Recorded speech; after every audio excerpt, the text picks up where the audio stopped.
Master Mourinho maxaa keenay xilli hore in taageerayaasha kugu kacaan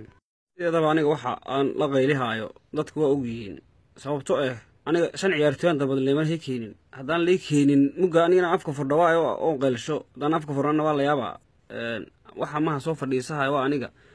waxay taageerayaasha arkayaan waa aniga maamulka arkamaaya moogta muga aniga ma la igu keena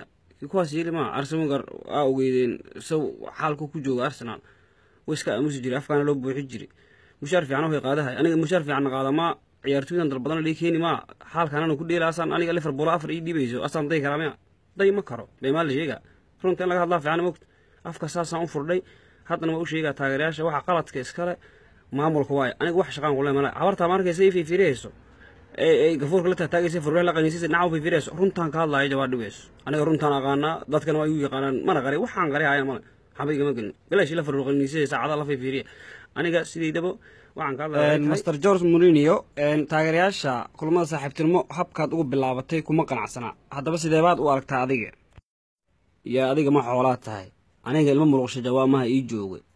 ilmo muruqshana xabal la isaga dhici ma karo aduguna waa og tahay taageerayaashana waa og yihiin muga waxa jira waxay tahay sideedaba kooxda waxay u baahan tahay in ciyaartoy lagu soo kordhiyo hadaan lagu soo kordhiyeen dhibaa hay jiro ciyaartoy badan maqan oo koobka adduunka ka qayb gashay mana imaan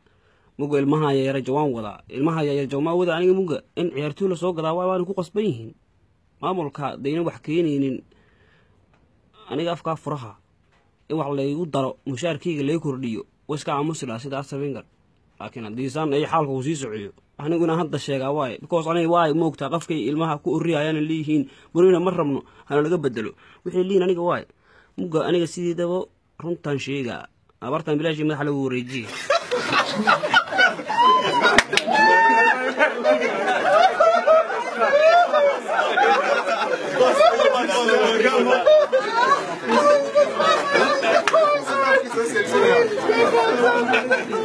Vous êtes